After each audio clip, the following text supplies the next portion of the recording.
최악의 연쇄 테러가 발생한 프랑스에서는 애도의 행렬이 이어지고 있는 가운데 철통 같은 경계가 펼쳐지고 있습니다. 이번 테러에 가담한 용의자들이 잇따라 검거되면서 테러 배후에 대한 수사에도 진전이 이뤄지고 있습니다. 네, 파리 현지 연결해 밤사이 속보 알아보겠습니다. 김은건 특파원. 네, 파리입니다. 네, 어제 희생자 수가 계속 늘었습니다. 지금까지 확인된 희생자 수는 몇 명인가요? 네, 프랑스 당국은 지금까지 이번 동시 다발 테러로 희생된 사람은 모두 129명이라고 밝혔습니다. 첫 공식 발표 때 127명에서 한나절 사이에 2명이 늘었는데요. 미국인과 영국인 1명 등 외국인 희생자 10여 명의 신원도 확인됐습니다. 특히 부상자 수가 350명에 달해서 당초 알려진 것보다 크게 늘었습니다. 이 가운데 거의 100명이 위중한 상태에서 사망자가 더 나올 가능성이 큽니다. 이번 테러는 공연장과 축구 경기장 주변, 식당 등 일반 시민들이 밀집한 곳에서 일어나서 인명피해가 컸는데요. 이 때문에 프랑스 당국은 노틀담 성당과 에펠탑 등 주요 관광지 주변에 경찰과 군 병력 1,500명을 배치해서 경계를 강화했습니다. 사흘 동안 국민 애도 기간이 선포된 가운데 파리 시민들은 큰 충격과 슬픔 속에 테러 현장을 찾아서 조화를 바치는 등 희생자들의 명복을 빌었습니다.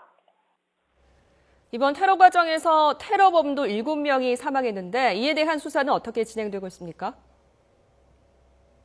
네, 이미 이슬람 급진 무장 세력 IS가 이번 테러가 자신들의 소행이라고 주장을 했고 올랑드 프랑스 대통령도 IS가 이번 테러의 배후라고 지적을 했는데요. 그런 정황들이 속속 드러나고 있습니다. 파리 검찰은 브리핑에서 이번 테러를 3개 그룹이 사전에 조율한 것으로 보이며 자살폭탄 테러범들이 모두 같은 폭약 장치가 설치된 조끼를 입고 있었다고 밝혔습니다. 테러범 가운데 1명은 프랑스 파리 태생이고 1명은 시리아 여권을 갖고 있었다고도 설명했습니다. 검찰은 또 이번 테러와 관련된 혐의가 있는 3명을 벨기에 국경에서 체포했다고 말했습니다. 벨기에 당국도 파리 공연장 주변에서 벨기에 번호판을 단 차량을 포착한 뒤 추적을 해서 용의자들을 검거했다고 밝혔습니다. 그리스 당국은 또 테러 용의자 가운데 1명이 갖고 있던 시리아 여권을 확인한 결과 지난달 초 레로스 섬을 통해서 유럽에 온 난민으로 확인됐다고 밝혔습니다. 또 다른 1명도 지난 8월 같은 섬에서 지문이 등록된 것으로 전해졌습니다. 따라서 IS가 난민을 가장해서 유럽의 대원들을 잠입시킬 것이란 그동안의 우려가 현실로 나타났을 가능성이 커졌습니다. 네, 국제사회도 테러를 규탄하고 공동 대응하겠다는 움직임을 보이고 있죠. 네, 그렇습니다. 미국과 유럽 등 서방은 물론 러시아와 이란 등 세계 각국 지도자들이 테러 희생자들에 대한 애도와 연대 의지를 잇따라 밝히고 있습니다. 유럽연합 EU 정상들은 성명을 통해서 이번 연쇄 테러는 EU 전체에 대한 공격이라면서 EU 차원에서 공동 대응하겠다고 강조했습니다. 또 테러가 발생한 지난 13일 금요일을 EU 애도의 날로 정해서 기억할 것이라며 내일 정오에 테러 희생자들을 추모하는 묵념을 하겠다고 밝혔습니다.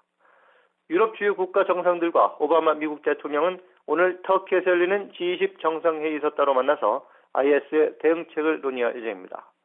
네덜란드와 벨기에 등 프랑스 주변 국가들은 국경과 공항 등에 대한 검색과 통제를 강화하고 있고 인터폴도 위기 대응팀을 신설하는 등 IS와의 전쟁에 나서고 있습니다.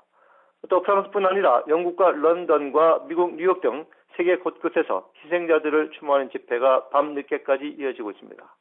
지금까지 파리에서 YTN 김은근입니다.